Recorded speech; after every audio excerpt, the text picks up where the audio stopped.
there, happy new month and welcome to another interesting episode of Healthy You, brought to you by RRL Food Farm and Consults. In the studio today I'm joined by a pharmacist and she will be discussing the topic self-medication, and that is one thing every Nigerian, everybody in the entire world is guilty of. So on the show today is pharmacist Ado. How are you doing today? Very well, thank you. Do you not sound excited as I am? Okay, yeah. It's quite exciting to talk about a topic like self-medication because, like you rightly said, almost every Nigerian is guilty. Yeah. So, are you guilty of self-medication? Yeah, I was going to end by saying yes. I think everybody's guilty of self-medication. Yes. But I mean, you know how it is in Nigerian homes, because we're in Nigeria now, so you have a slight headache. Your mom is saying, come and take paracetamol. So I have a bitter taste in my mouth. The mom says, it's malaria. So you cannot deny that we know these symptoms already. But before we dive into that, what exactly is self-medication? Okay, simply put, self-medication has to do with you basically taking medicines to treat a perceived ailment or an actual ailment without consulting a physician or a pharmacist. So that's it basically. So you are doing the job of your pharmacist or your physician by yourself. So how far is too far with self-medication? Like I said, you know the symptoms already, and you eventually take that drug and you feel better. Get better. Yeah, we know. So why shouldn't I self-medicate? You finally get better, but you don't necessarily all the time get better. Okay, maybe we'll talk about that later. I don't know if you're going to ask questions on what could happen when we begin to self-medicate and all of that. Okay, so basically, how far is too far? How far is too far? Too far is dealing with let's come like this. Self-medication should basically be for very mild symptoms, very simple things like where you naturally maybe you are not quick enough, or you can't get in touch with your physician or your pharmacist.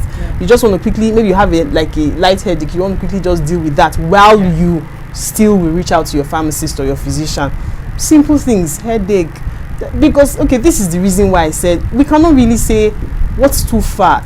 We would rather, as medics, would rather ask that, or rather, we would rather say that as much as possible, do away with self-medication. As much as possible, get as much as possible. Now, in certain environments, in certain conditions, you cannot do without self-medicating. That's the truth. Okay, let's talk about, there was a time, when I served in Delta State. I served in a village. There was a clinic there, but what about people in deeper parts of those villages where they don't have access to clinics and all of that? So in such areas they may want to self-medicate, but talking generally, would rather advocate that you do as little as possible of self-medication, should be told. So we cannot necessarily say how far, because I was going to end by saying this before I forget. That your light headache could just be a symptom of something huge happening in your body, and then you may take the paracetamol and you are fine for the time, and you don't know what will happen afterwards. So why not deal with issues from the roots? That's why we advocate as little as possible of self-medication. So now we're talking about drugs. So let's look at traditional medicine now. Can you self-medicate with traditional medicine like bobo nishe, agbo, and the likes?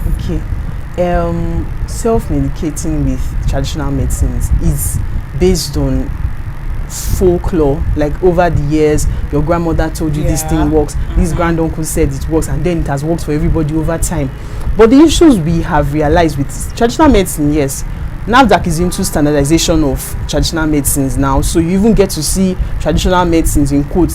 They even come in capsules, they come in tablets now because they are being standardized. But when you self-medicate, most times when Nigeria self-medicates with our Bobo Nisha and the rest of them, they do this with unstandardized preparations. So we don't even know the dose we are taking of this medication. We don't know what the content is exactly. Sometimes we may even know the major content, like we may know this is a particular leaf, but what did we use in boiling the leaf? For example, okay, I may want to just tell you a story. Okay, go on. I have a very close relative. We're in the house together, that was during the COVID year. So he was having symptoms that looked like COVID, and everybody was like going to the hospital and all that. So of course, because of COVID, everybody now put on all the efforts and said, okay, let's take agbo, give him agbo. Inside the agbo, you would have lemon, you would have lime, you would have this, and he was already a patient that was diagnosed of peptic ulcer disease. Wow. So all of that exacerbated his symptoms of ulcer. So at the end of the day, we found ourselves in the hospital that we did not want to go to because of COVID. They would tag him a COVID patient and all that. So you see, we ended up worsening his symptoms and not even dealing with the basic things that got us concerns initially. You get what I'm trying to say? So self-medication, especially even with this our traditional medicines, we would want to actually advise less of them. If you must do traditional medicine, okay, I did a work on a leaf during my final year in school, undergraduate days, and my mind, fine, I was working on Napoleona vogeli, and it's proved to have diabetic effect. Napoleona vogeli. It's a leaf. English name? Can I remember the English name now? I can't. Okay, I think that's it's more of a tradition. Right? That's a botanical name. It's more of this. It's known more by the traditional name now. I can't remember. It's been a while. I've not actually followed up on the work. I just published the paper. Yes, I did not. My mind was to follow it up. It's still in view, Sha. Okay. Okay. So the point I'm trying to make is this: I did the work on that. Yes, it proved effective. But you people will not want to just wake up and I cannot just give you a cup and say drink it. It will help to reduce your sugar level and all of that. No, it has to be standardized. So we advocate less of. All right. So let's draw the line. In what cases can I self-medicate? In what cases can I not self-medicate? In what cases can you self-medicate? Very simple symptoms, which at the end of the day, it's still very much advisable that you should reach out. This is what happens. We're in a tech world now. Yes. A call to your pharmacist friend, a call to your doctor friend, it won't cost you much. Before you walk over to that pharmacy, in fact, when you go to the beautiful, how can I forget that? When you go to the community pharmacy, ask to see the pharmacist, and then you discuss with the pharmacist, and that gives you all that covers you largely. And then the pharmacist sees a need to give you a referral to the medical doctor in the hospital. You do that, or you want to just walk up to the doctor in the hospital. If you say that the government hospitals are flooded, go to the private hospitals, pay the money, see the doctor. It will cost us less, because we are smiling talking about this, but truth be told, you don't know how much damage people have done to their lives. You guys weren't smiling when your relative was going through. We were not smiling. Yes. When we were not, sincerely speaking, we were not smiling. Okay, so there's a lot that could happen when you self-medicate. A whole lot could go wrong. A whole lot. People have lost their lives.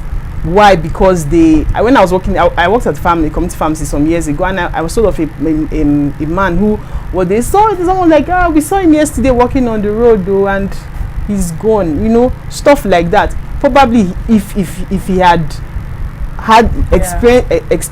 giving his symptoms explained to a pharmacist, to a medical doctor, he would not have had to toe that path. So a whole lot happens. So to somebody who's watching right now, who still does not have any reason, or who isn't still convinced that she should not self-medicate, that he should not self-medicate, what do you have to say to that person? I'm not that person. I'm not that person. Probably she's speak to that person. Okay, well, this is it. When you self-medicate, well, let's come from this other side. It's easy not to self-medicate these days. Why? Like I said before, you have your pharmacist, you have your doctor friend, you have your pharmacist sister, brother-in-law, all of them, they are in your phone. You should have some. And then RRL is coming up, okay? So it's going to make us even reach out to our medics easier. Like, it's going to make it easier rather for us. Okay, so that's on that side. It's easy to not self-medicate. Now, let's look at the side effects of self-medicating. When you self-medicate, you may end up diagnosing wrongly. That's in your mind. I have malaria, but you may not actually have malaria. So you would have ended up misdiagnosing. You take drugs that you ought not to take, and then deal with the side effect, because almost every drug actually has a side effect. Okay, it's just the level at which we all get to experience it. And then deal with the side effects of those unnecessary drugs in your system, and then you end up not treating what was actually wrong. So at the end of the day, you complicate everything, and then let me not say the person may actually die. Wow, we pray for that. Yeah. And Pray not that to happen. should not happen. Yeah. Thank you so much, Pharmacist Saru. This was really, really enlightening, and I will abstain from self-medication. Although I don't indulge in self-medication, but I will abstain from self-medication. It was so good having you on the show. Thank you so much for being here. You have such a bright smile. I failed to mention that at the beginning, but you have such a bright, wide, adorable smile. Thank you so much. I really hope that we'll get to do this again on the show. Yeah, hopefully. Thank you so much for watching. This is Healthy You, brought to you by RRL, and I remain fierce Sharon. Until we come your way again next week, be the light and spread love.